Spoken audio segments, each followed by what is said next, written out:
Man as'adun nas bisyafa'atika yaumal qiyamah.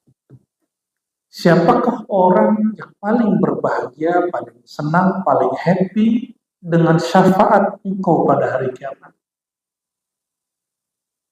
Untuk mendapatkan kemurnian tauhid ini, mesti latihan zikir qalbu dan zikir jiwa.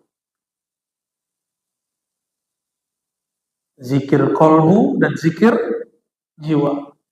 Jadi orang-orang yang sudah tertancap nur kalimatullah, kalimah thayyibah dalam dirinya, dia baik bukan berdasarkan mood, tapi memang dasarnya baik. Setiap kata yang muncul dari kemurnian hati kepada Allah, itu disebut kalimah thayyibah. Puncaknya apa? La ilaha illallah. Basicnya apa? Ya, membuang kotoran ranting dari khalayak, dari saudara kita. Maka serendah-rendah iman seseorang, dia tidak mau orang lain terganggu.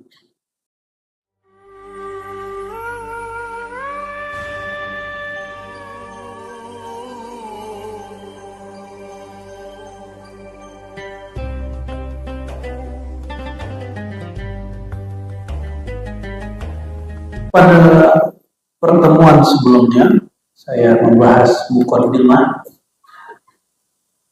dan ini dimulai dari amalan terkecil, dari wudu, sholat, dan segala macamnya. Ini kencang sholatnya, ya, tidak apa-apa. Ya. Namun, tiadalah amalan seorang hamba diterima kecuali dengan basic dasar syahadat tauhid kepada Allah Subhanahu wa Ta'ala. Oleh karena itu saya mau kecil dua, baru nanti masuk ke bab ini. Nah, maka pagi ini kita akan membaca sawabu kalimat tauhid.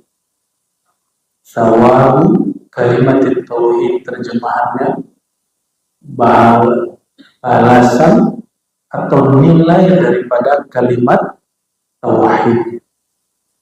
Tauhid dari bahasa wahada, yuwahidu tauhidah, artinya mengesahkan Allah. Allah itu esa. Esa itu bukan bahasa Indonesia, bahasa Sanskerta. Apa arti esa? Beda satu dengan esa. Ya, kalau satu ada duanya, bahasa Arabnya wahid.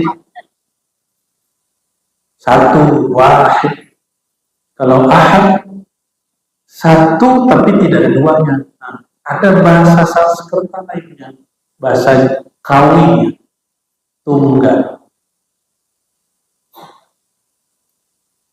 Nggak paham juga tunggal. Bukan tunggal pohon, bukan anak tunggal juga, bukan. Ya.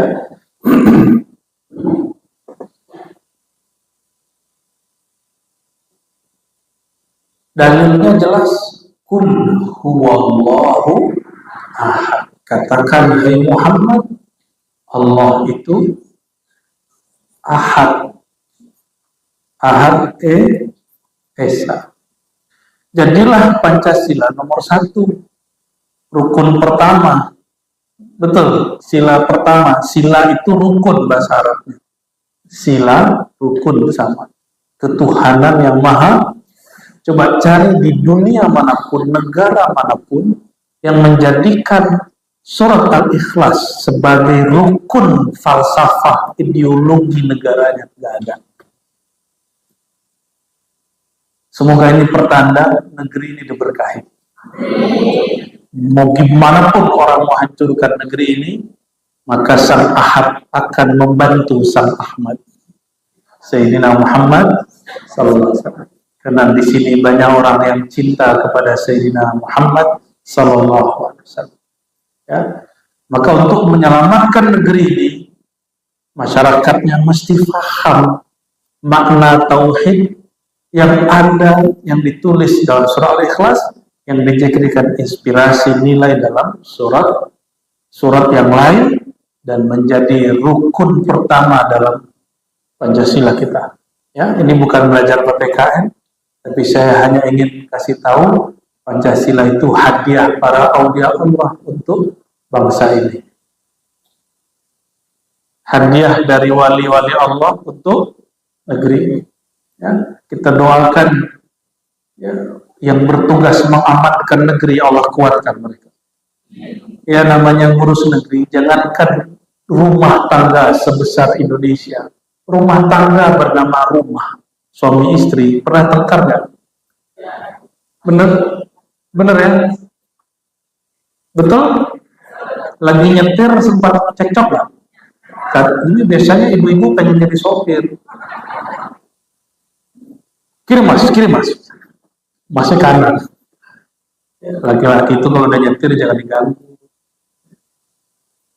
Ikhtilaf, sering berselisih, biasa. Maka anggaplah pesta demokrasi ini bagian dari bumbu-bumbu berumah tangga namanya Indonesia. Tapi jangan sampai rumahnya hancur.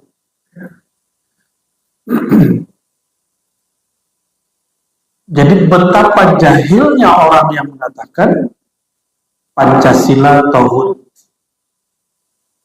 Tahu tauhid artinya? Tauhid itu sesembahan selain Allah. Tambah cinta Indonesia nggak? Tambah cinta Indonesia? Ya, masalah orang nomor 1, nomor 2, 3 itu pestanya. Ya, namanya pesta. Kita kalau punya anak kita berdebat. Kita punya kampung, di kampung kita gang ini sudah beda dengan satu gang ini sudah beda paham. Yang tinggal di komplek, baru-baru bikin komplek, itu orang-orangnya kompak juga. Ya, pasti begitu. Apalagi negara sebesar Indonesia. Bapak Ibu, Indonesia, saya sudah berkali-kali sampaikan, luasnya sama dengan Eropa. Eropa lebih dari 30 negara. Kita hanya satu negara. Ini hebat atau bukan? Tetangga senang nggak sama kita? Kalau kita hebat? Nggak senang. Kecuali tetangganya mukmin. Ya, jadi jangan heran kalau banyak orang tidak senang dengan negeri. Ya, kita doakan yang membangun negeri ini, para pemimpin negeri ini, ulama-ulama yang mengisi nilai negeri ini. Allah jaga mereka. Dan untuk pengarang kitab ini Al-Imam Abdul Mu'min bin Khalaf Ad-Dimyati wa usulihi wa furu'ihi wa bisanadihi sanadina ilaihi al-Fatihah. A'udzu billahi minasyaitonir rajim. Ya kana ya.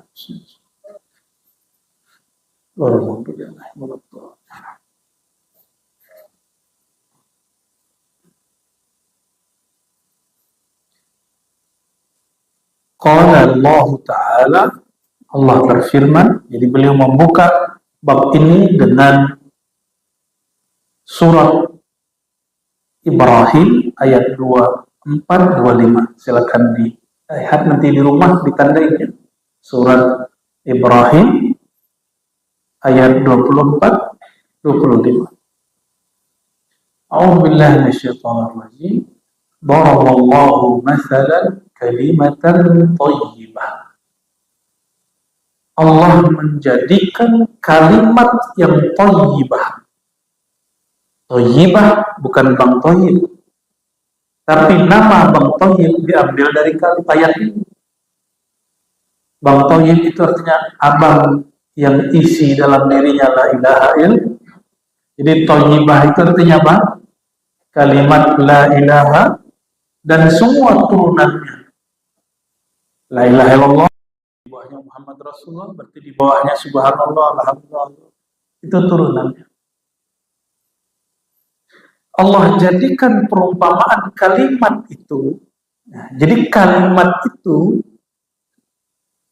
di sisi Allah, di surga atau di alam rohani, dia ada bentuknya, ada visualisasinya. Jadi Bapak Ibu ngomong apa aja itu jadi la ilaha illallah, dia menjadi satu pohon cahaya ini ya, wa far'uha fis sama, dan dia bercabang, ada rantingnya. Akarnya akar serabut, karena dia hanya hasil cangkok, tahan atau tidak. Tapi berbuahnya cepat. Berbuahnya, paham nggak maksudnya? Orang yang naik sebelum kalimah ini nancap di dalam rohaninya. Mau apapun, dalam politik, dalam dakwah, dalam urusan bisnis, dunia, pekerjaan, basic dia, soft skill-nya nggak kuat, nggak nancap di dalam. Apa yang terjadi? Akarnya nggak kuat, kena angin tumbang. Kena angin tumbang. Dihujat dikit, marah, ngambek. Ya, stres. Orang yang paling banyak dihujat di alam semesta siapa? Lebih banyak lagi dihujat Rabbu Sayyidina Muhammad, Tuhannya Nabi Muhammad Sallallahu Alaihi Wasallam, yaitu Allah. Allah dihujat tiap hari. Orang ngeluh tiap hari, nyalahin Allah padahal dia yang salah.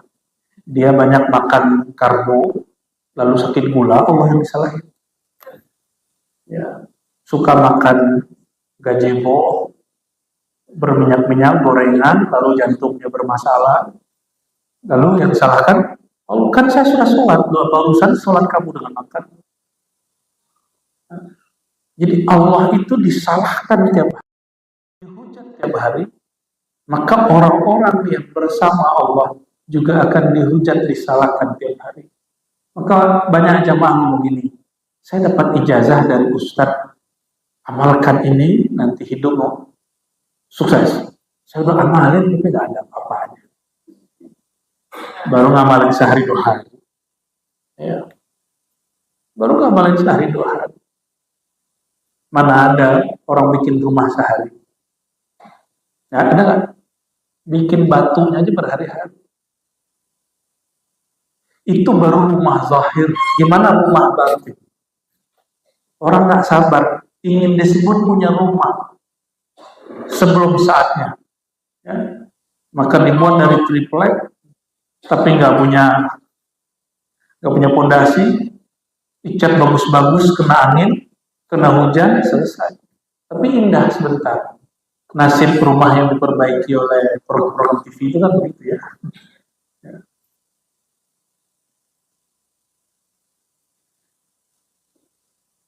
Jadi kalimatun thayyibah, puncak kalimat thayyibah la ilaha, lalu turunan-turunannya semua kalimat yang baik. Bahkan semua ajaran kebaikan disebut kalimat thayyibah. Jadi orang yang kuliah, yang nyantri, yang sekolah, yang diajarkan berdikari, yang diajarkan untuk mateng, untuk tidak manja, siapapun gurunya, itu disebut kalimat thayyibah. Disebut kalimat thayyibah, kalimat yang baik. Jadi kalimat thayyibah ini puncaknya la ilaha illallah, tauhid, tapi cabang-cabangnya Bapak Ibu sekolah, Bapak Ibu belajar, nyantri, bahkan ada pesantren hidup. Pesantren hidup apa? Hidup kehidupan ini. Di hidup ini pesantren menurut saya. Kalau dulu kita hanya diajarkan, kalau kamu dicaci, jangan balas mencaci. Ketika mengalami itu, gimana? Kalau kamu melihat saudaramu sedang sukses, jangan kemudian iri dengki. Nah, prakteknya sekarang.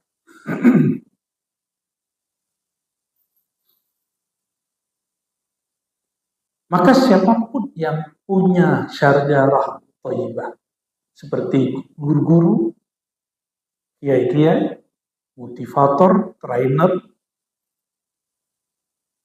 muallim-muallim, mereka itu orang-orang yang menancapkan kalimat thayyibah di dalamnya. Kenapa ibu-ibu ini nggak mau diajarin suami? Suami gengsi dikasih tahu istri. Karena memang posisinya bukan sebagai guru. Itu juga sebabnya kita geli baca status orang, tiba-tiba dia jadi motivator. Dia bukan motivator, tiba-tiba jadi coach. Jadi lucu. Maka kalau kita di sosial media kita tidak di brand sebagai motivator. Gak usah bergaya seperti motivator. Kalau sebagai asik-asikan, tulis yang asik-asik. Posting yang asik-asik. Gak usah kemudian menjadi ahli hikmah. Ya, tiba-tiba bijak-bijak sendiri. Geli. Jadi kalimat thayyibah yang tidak muncul dari akar yang pas. Orang melihatnya, masa sih? Ya, paham? Disitulah muncul dalam ilmu pengetahuan hari ini disebut linearitas. Linear. Ilmu itu mesti linear. Nanya tasawuf bukan ke ahlinya, nanya hadis ke ahli fikih, nanya fikih ke ahli hadis, nanya bab fikih ke ahli tasawuf, nggak connect. Beruntung kalau si gurunya dia mengerti semua itu. Kalau enggak, nanya tasawuf, nanya bab maulid ke Ustadz Wahabi, ya bid'ah. Nanya Wahabi ke Ustadz Aswaja, singa Aswaja, perang. Padahal ayatnya innamal mu'minuna ikhwan. Sesungguhnya orang beriman bersaudara. Jadi gak bersaudara. Dan di dunia tasawuf terjadi. Ya, saudara-saudara kita sekarang di Aceh sudah hampir kafir mengkafirkan karena salah paham tentang qul huwallahu ahad. Karena ayat ini difahami oleh ahli tasawuf, tapi dinilai oleh bukan ahli tasawuf yang dia bertasawuf cuma tabarukan. Tahu tabarukan? Ngambil berkat doang. Orang tasawuf ngambil berkatnya nggak bisa, nyantri aja nggak bisa, pesantren kilat doang.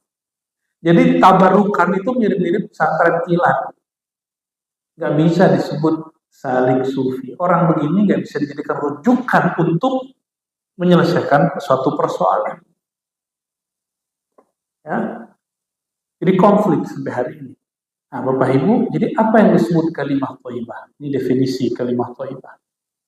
Semua kata-kata yang muncul dari kemurnian hati kepada Allah. Itu disebut kalimah thayyibah. Ekspresi tertingginya la ilaha illallah. Ekspresi paling rendahnya membuang ranting dari jalan. Itu bagian dari kalimah tauhid. Bapak Ibu lihat sampah di Masjid At-Tin. Diambil nggak sampah? Kalau enggak, berarti kalimat thayyibahnya belum nanti. Atau sengaja buang. Ntar juga ada yang bersihin. Coba ini, kalau ada 200, 300, 400, 500 orang mikir yang sama, berarti sampah sudah numpuk 500 sampah hari. Betul nggak? Tapi jika ada 500 orang berpikir, oh ada sampah diambil. Ini Masjid At-Tin nggak ada sampah. Merbot kita nggak capek-capek banget. Emang jadi merbot enak. Capek loh Bapak Ibu. Ya. Walaupun saya nggak pernah jadi merbot ya. Tapi saya dulu sering buat pesantren kilat waktu masih MTSN, Sanawiyah, dan MAN. Ya. Dulu saya setiap kali akhir pekan, itu ngajak anak SD malam muhasabah. Jadi tahajud, muhasabah, kerjaannya udah begitu dari itu. Makanya sekarang kalau diajak muhasabah di At-Tin, saya nggak mau, udah bosan. Ya, udah keseringan, nggak tahu beberapa kali dari dulu. Ya, sekarang lebih senangnya ngaji keilmuan. Nah, kita dulu setiap Sabtu Minggu habis muhasabah, sholat subuh, zikir pagi sore, ada namanya pasukan semut. Jadi semua yang di masjid kita bersihin. Dibuat berbaris dari ujung sampai ujung, putar balik, ambil semua kotoran yang kamu lihat. Jadi setiap minggu kami buat acara, pengurusnya besok-besok nanya, kapan lagi ada acara? Marbotnya juga bilang, lagi dong lagi. Ya, Allahumma sholli ala sayyidina Muhammad.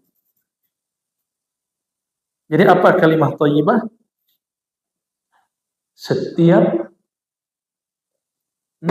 Setiap kata yang muncul dari kemurnian hati kepada Allah, itu disebut kalimat thayyibah. Puncaknya apa? La ilaha illallah. Basicnya apa? Ya, membuang kotoran ranting dari khalayak, dari saudara kita. Maka serendah-rendah iman seseorang, dia tidak mau orang lain terganggu. Berarti seburuk-buruk iman seseorang, dicuek aja orang terganggu. Ya.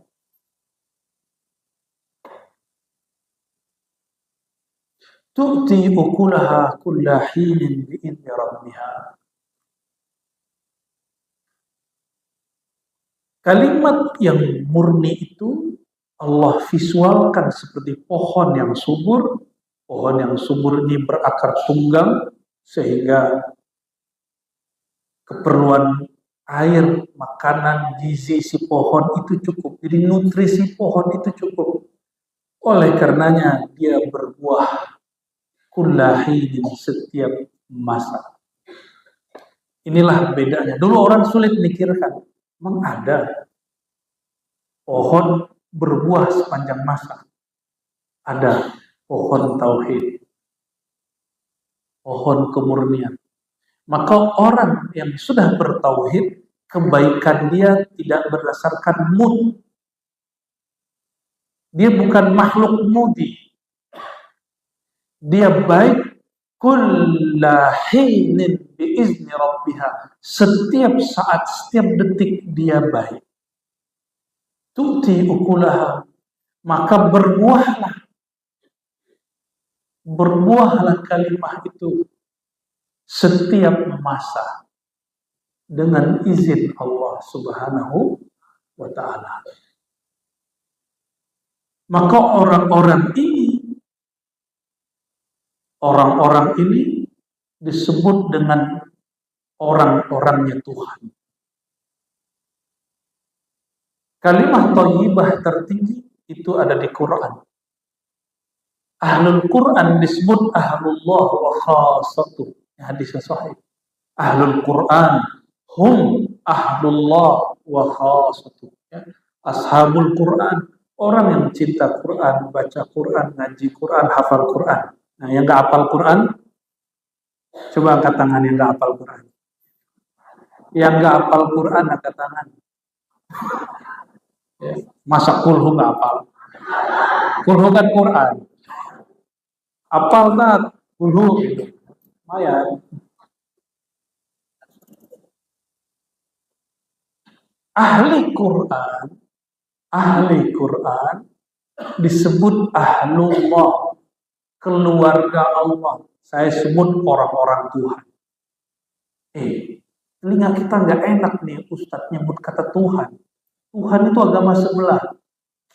Sebelum ada agama sebelah, imam di negeri ini, Syekh Abdul Rauf Singkel, Hamzah Fansuri, itu nyebut Allah itu Tuhan, bro. Ya, itu 20 tahun, 30 tahun ngaji di Mekah, Madinah. Punya tafsir, terjemahan Al-Mustafid. Tafsir pertama yang bisa diakses hari ini dalam bahasa Melayu lama. Orang Pansur. Pansur itu sekarang di belah mana ya? Daerah-daerah Singkil, Aceh Selatan. Dulu ada satu pelabuhan di situ disebut Labuan Haji. Orang kalau mau haji dulu ke situ. Maka disebutlah negeri itu Serambi Mekah. Beliau karena masyhur, gurunya imam hebat di Madinah namanya Imam Kusyasi. Meninggal Imam Kusyasi, gurunya kedua yaitu Imam Al-Qurani. Itu master-master hebat, ahli Quran, ahli hadis, berkubur di Baqi. Saya kalau ke Madinah pasti kirim Fatihah untuk beliau-beliau itu. Karena silsilah zikir dan ilmu tauhid kita salah satunya ke beliau. Ya, memegang 40 thariqah, Imam Kushashi, Imam, Syekh, Ustaz. Kalau antum satu aja thariqahnya cukup.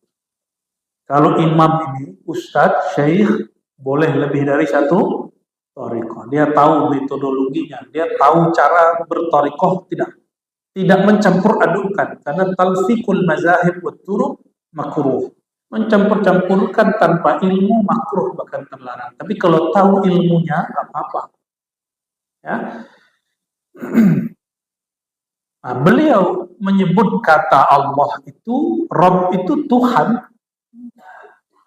Masa baru 4 tahun kuliah di Arab, pulang-pulang nggak ngerti bahasa Indonesia, nggak ngerti bahasa Jawi, bahasa Melayu, terus bilang, Rob itu Rob aja.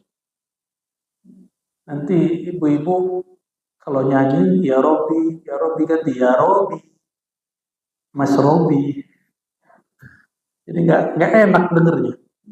Artis-artis nyanyi, ya Robi, jadi ya Robi Solo. Asal suara doang enak, makhrajul hurufnya bermasalah. Tu'ti ukulaha kulla hinin bi'idni rabbiha. Jadi orang-orang yang sudah tertancap nur kalimatullah, kalimah thayyibah dalam dirinya, dia baik bukan berdasarkan mood, tapi memang dasarnya baik. Nih saya kasih tahu Bapak Ibu yang masih baik berdasarkan mood. Orang baik berdasarkan mood, perasaan-perasaan begitu, tanda kebaikan dalam dirinya belum paten. Dia baik berdasarkan kondisi. Orang begini, kalau Dajjal keluar pasti kafir. Pasti kafir. Karena Dajjal itu pintar sekali menghancurkan mood seseorang. Ini baru urusan politik, moodnya sudah jelek. Yang moodnya jelek, saya tidak sarankan mendengarkan berita-berita politik. Ya, mending dengerin pengajian yang baik. Pengajian nggak semuanya isinya pengajian. Banyak pengajian isinya hujan-menghujat. Itu bukan kutul qulub. Itu bukan nutrisi kolbu. Itu racun kolbu. Sammul qulub. Itu racun kolbu. Maka betullah kata imam-imam kita terdahulu, fanzur amman ta'khuduna dinakum. Tidak semua ceramah mesti didengarkan. Perhatikan dari siapa engkau mengambil ilmu. Hari ini orang menganggap kalau dia bisa podcast, bisa buat konten di YouTube itu sudah hebat. Jadi disebut shock culture. Dulu nggak boleh ekspresi, sekarang bisa ekspresi kapanpun, buat channel sendiri. Biar naik, hujat orang yang bisa dihujat, omongin orang yang bisa diomongin. Hari ini seperti itu. Akhirnya asluha, akar tunggangnya tidak ada. Dia cuma berdasarkan serabut dan gabut. Mulut ini yang keluar dari otak orang atau otak ini? Yang keluar dari mulut ini isi kolbu kita atau kolbu orang lain? Kalau ingin cek kolbunya baik, dengerin apa? Isi katanya. Jika di dalamnya ada kalimat thayyibah, kata-kata yang harum, kata-kata yang baik, pasti keluarnya indah, walaupun dia pahit. Jadi dia pahit di dalam, keluarnya tetap manis. Itu yang disebut tidak mood, tidak berdasarkan mood. Dia menurut kemurnian kolbu. Pahit di sini, tapi masih bisa senyum. Bisa nggak begitu? Insya ya. Nabi SAW dimasakin istrinya. Ternyata kurang enak. Nabi tetap makan. Kalau nggak enak, belum berhenti, tapi tidak pernah ngomong enak. Kalau perlu piringnya pecah enggak ada. Atau ngomong, kamu nih gak pernah bisa masak. Padahal udah masakin 10 tahun. Udah masakin 20 tahun, cuma karena keasinan ngomong begitu. Itu banci. Nabi SAW mengatakan, perempuan yang belum sempurna, makom rohaninya, kemurnian tauhidnya, ciri-cirinya apa? Jika suaminya yang sudah baik menafkahi dia sekian tahun, tidak mampu mewujudkan kemauan dia satu hari, si perempuan ngomong ini, kamu tidak pernah menafkahiku dengan baik. Laki-laki kalau banci begitu juga ngomongnya. Kamu nih gak pernah dengerin aku.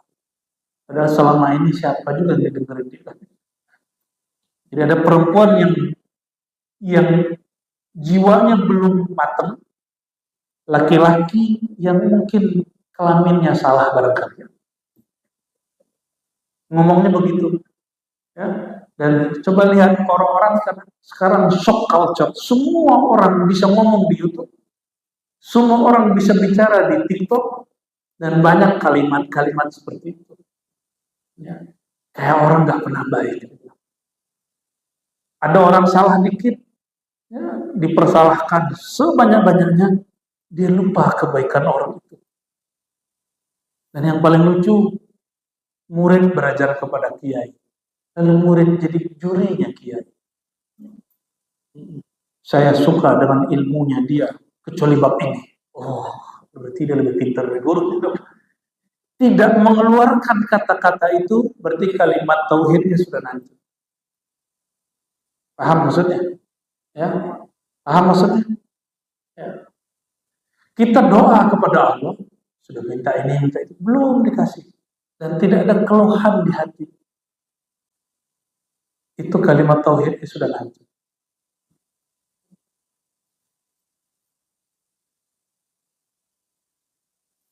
Qala Sayyidina Abdullah bin Abbas wa ghayruhu kalimatut thayyibah, al-kalimatut thayyibah hiya la ilaha illallah.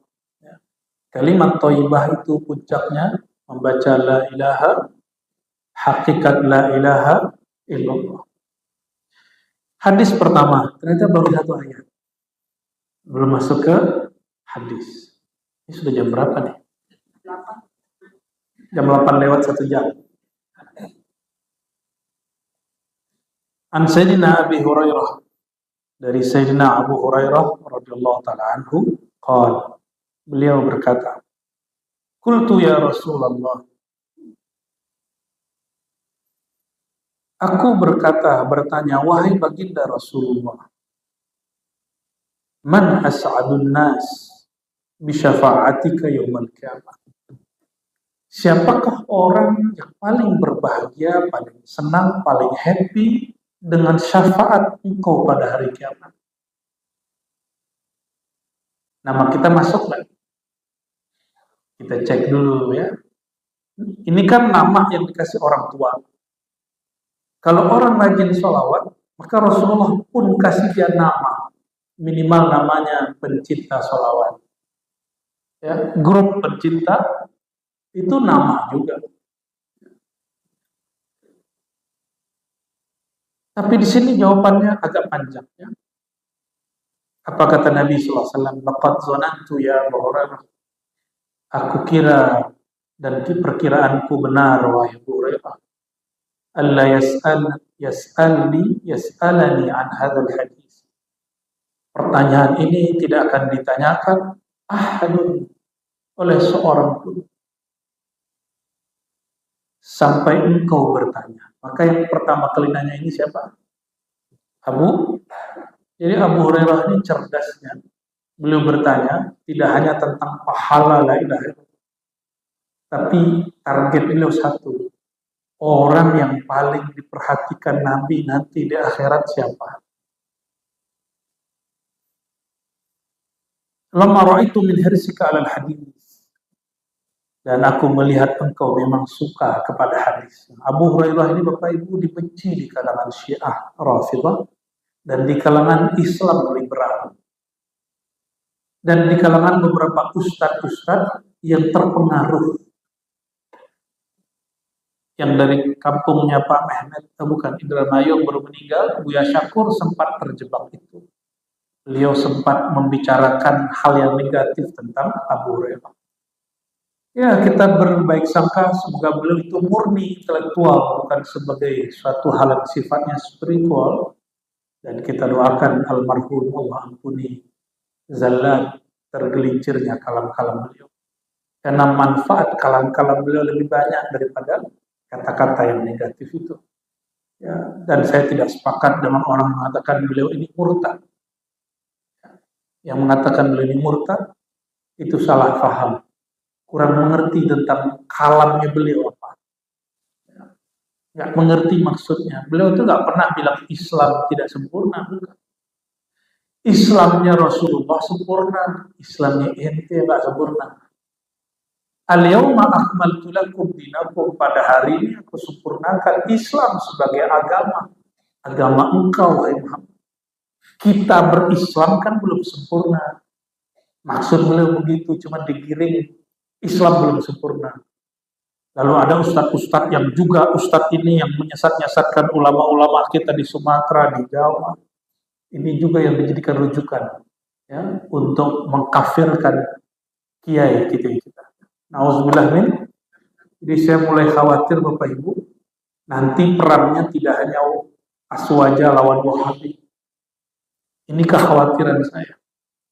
Nanti Ustadz Ahlu Sunnah, kiai-kiai Ahlu Sunnah, Aswaja, Sunni, bentok dengan Sunni, saling sesat, menyesatkan, kafir, mengkafirkan. Nah ini sudah mulai. Ini sudah, nauzubillah min. Nah, nanti jamaah jangan ikut-ikutan. Orang nggak ngerti juga kok ikut-ikutan. Jadi Abu Hurairah, kalau beliau ini kita bully, kita persalahkan, dan kita tidak mengikuti ungkapan ahli hadis tentang Abu Hurairah, ada 5.000 hadis hilang, dibuang. 5.000 hadis itu mencakup akidah, ibadah, dan tasawuf. 5.000 hadis itu sedikit atau banyak? Udah pernah baca hadis 5.000 belum? Sama guru saya Kiai Mustafa Yakub ngajinya cuma ngaji 40 hadis kan? Khatam ya? Dulu 40 hadisnya nggak khatam. Gimana 5.000? Ini Abu Hurairah mau dibully. Berarti kita membuang 5.000 hadisnya. Bayangkan. Ini yang nggak dipikirkan banyak orang. Jawaban beliau, baginda Nabi Muhammad SAW. As'adun nas. Orang yang paling berbahagia, paling sukses, mendapatkan syafaatku pada hari kiamat, man qala, yang dia sampai kepada hakikat la ilaha illallah.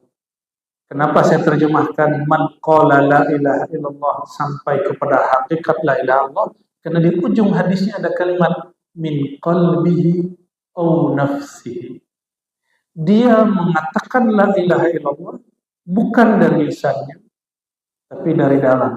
Min qalbi, dari dalam qalbunya. Au nafsihi, atau dari dalam jiwanya. Apa beda qalbu dan jiwa? Jiwa itu berkait dengan nilai spiritual, tapi dia mengarah ke dunia. Kalau qalbu spiritual, dia mengarah ke akhirat. Lebih tinggi baca la ilaha dengan qalbu daripada baca dengan jiwa. Ilmu-ilmu hari ini, cakra, aura, itu lebih kepada jiwa. Ya.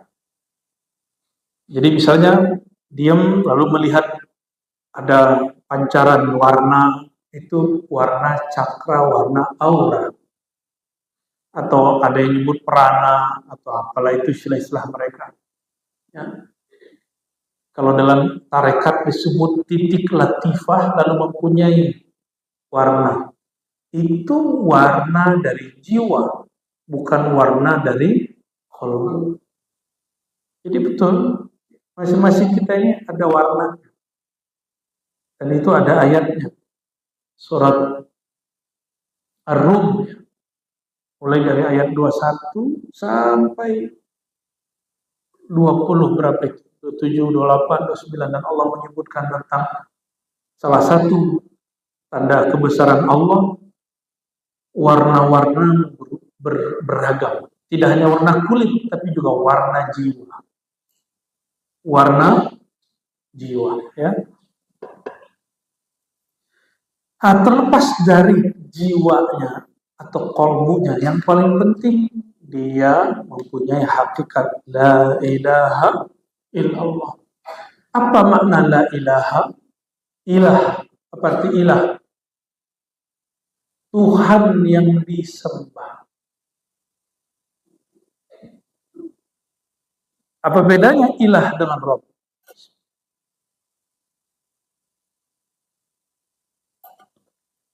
Jadi ilah, Tuhan yang sifatnya disembah. Sedangkan Rabb, Qul a'udzu bi rabbin nas. Aku berlindung dengan Rabb-nya manusia, pencipta. Maka Rabb diartikan Tuhan yang bersifat pencipta. Itu bedanya. Malik yaumiddin, malikin nas. Malik, raja, penguasa. Maka Malik artinya Tuhan yang bersifat menguasai. Terjemahannya semuanya Tuhan. Ya. Nah, la ilaha itu puncak dari pemahaman kita bertuhan. La ilaha illallah. Tiada yang berhak disembah. Tapi ingat, kata sembah dalam bahasa Indonesia dan Melayu atau bahasa Jawa itu masih belum mewakili kata sembah dalam bahasa Arab. Sujud sembahku, aku sampaikan kepada Tuhan, kata orang Melayu. Sembah di situ artinya penghormatan. Inilah maksud saya ketika dulu ada orang menyembah Nabi Isa, yang mereka lihat adalah nama dan sifat Allah, bukan menyembah ubudiyah, tapi sembah yang berarti hormat. Itulah sembah sujudnya malaikat, bukan menyembah dalam artian ibadah, tapi sembah dalam artian ihtiram, menghormati. Kan ada yang mengatakan saya murtad juga kan? Itu seingat saya kajian dengan Raffi Ahmad, Sultan Al-Andarawiyah.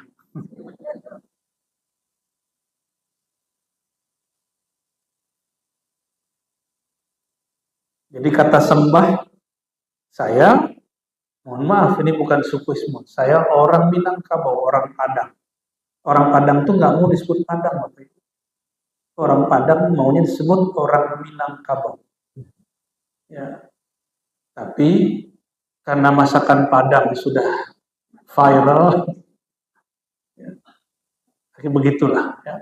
Di Tanah Abang bukan orang Padang, dia orang Payakumbuh, dia orang Bukit Tinggi, ngakunya orang, karena sudah sebutan. Hatta presiden pun nyebut orang Minang itu orang Padang, karena sudah menjadi bahasa. Ya. Nah, dalam bahasa kami, itu Melayu lama masih kami pakai, Melayu Minangkabau yang lama sekali. Yang sekarang orang Melayu pun sudah nggak pakai bahasa itu. Ya. Jadi kalau lagi ada rapat-rapat ketua-ketua suku, datuk-datuk, itu si datuk ngomong, ini datuk ini Bapak Ibu cuma tersesat di Jakarta gitu. Ya. Nyasar dia.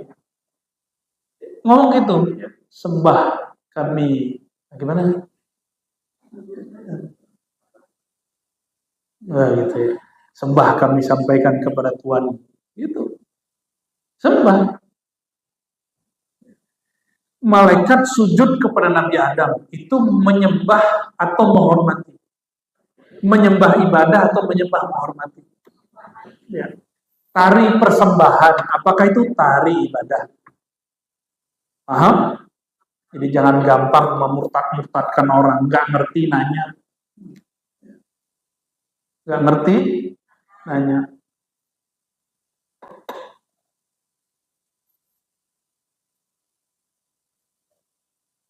Jadi la ilaha. Apa mana ilah yang kedua? Tadi apa? Tuhan yang disembah, yang kita beribadah kepadanya. Yang kedua, al-ilah, bermakna yang berhak dicintai. Ya, yang berhak. Bahasa Arab dicintai itu mahbub, tapi semua yang mahbub, yang dicintai itu dituju, dimaksudkan. Maka ada kalimat la maqsuda bihaqqin illallah. Kalau tahlilan afdhalu dzikri la ilaha illallah, la mawjuda la maqsuda. La maqsuda terjemahan Indonesianya tiada yang kami tuju kecuali 7 bahasa Melayu lama. Coba tanya sama orang Palembang lama, Jambi lama, Riau lama, orang Minangkabau lama, Bengkulu lama. 7 itu artinya cinta. Saya dulu kalau cinta dengan seseorang, saya ngomong gini, ketujuh dari awal. 7, perhatian kita tertuju kepadanya. Itu bahasa lama. Cuma terjemahan kitab tidak di-upgrade, padahal makhluknya sudah berkembang. Bahasanya sudah berubah. Tapi ini sudah beruntung orang Indonesia, bahasa Melayunya sudah modern. Nah, sahabat-sahabat kita di Malaysia masih agak pelan perkembangannya. Lambat sekali. Kenapa? Tergantikan oleh bahasa Inggris. Akhirnya hari ini anak-anak muda Malaysia ketika berbicara Melayu, Inggrisnya campur. Jadi struktur Melayunya sudah nggak murni. Ya, sudah nggak murni. Di Indonesia, alhamdulillah ahli-ahli bahasa ini berkembang terus, semakin mudah. Subjek, predikat, objek. Kalau mereka bisa Melayu, ribet. Nerjemahnya ribet. Ya, saya buka bukunya Chapter of Singkili, saya harus pindahin dulu, buka kamus dulu. Jadi kamus Indonesia modernnya ditaruh, menjadi orang lama dulu. Untung saya dulu pernah 5 tahun bergaul dengan orang-orang tua. Jadi umur saya waktu itu masih 15 tahun, gaulnya sama orang 70 tahun. Tua nggak tuh? Jadi awal mereka ngomong nggak ngerti, mereka ngomong apa? Ternyata strukturnya struktur Melayu lama. Ya. Nah, Bapak Ibu yang bukan Allah, yang dituju la maksuda itu maksudnya tiada yang betul-betul dicintai kecuali hanya Allah. Kalau jatuh cinta dengan seseorang, kepikiran terus nggak? Bener. Pak Mehmet pernah jatuh cinta nggak? Berapa kali? Berkali-kali. Cinta ini juga ada yang cinta berdasarkan akal. Akal kita senang sama orang cerdas. Ada yang berdasarkan dompet, senang sama orang kaya. Ada yang berdasarkan keindahan wajah. Maka kita cinta dengan orang yang cantik. Duduk sama orang cantik ketus, mau nggak? Sama orang gagah belagu. Sama orang cantik on. Sama orang gagah tapi gemulai. Mau nggak? Ya nggak mau. Ya. Jadi langsung mundur 1000 langkah.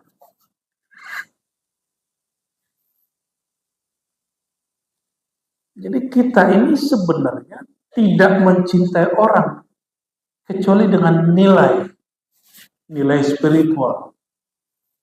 Benar kan? Pasti nilai spiritual.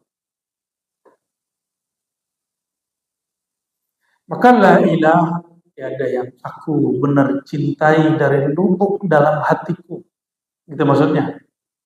Illallah, kecuali, makanya ayat hadisnya menyebutkan kolbu dan jiwa. Untuk mendapatkan kemurnian tauhid ini, mesti latihan zikir kolbu dan zikir jiwa. Zikir kolbu dan zikir jiwa. Sekarang masyarakat disuruh zikir tapi tidak diajarkan teknik berzikirnya. Itu kelemahannya. Pedang dikasih tapi nggak di training. Baju renang dikasih tapi teknik renangnya nggak dikasih. Akhirnya masuk ke dalam kolam renang gaya batu. Tenggelam. Inilah yang terjadi pada orang yang belajar tauhid tapi kemudian ya itu yang parahnya. Ada yang nggak parah tapi hambar. Dia ngaji tauhid lalu hambar. Lalu dia ngomong, biasa aja la ilaha illallah, nggak ada rasanya. Nggak ada rasanya. Maka orang ini akan mencari agama selain Islam.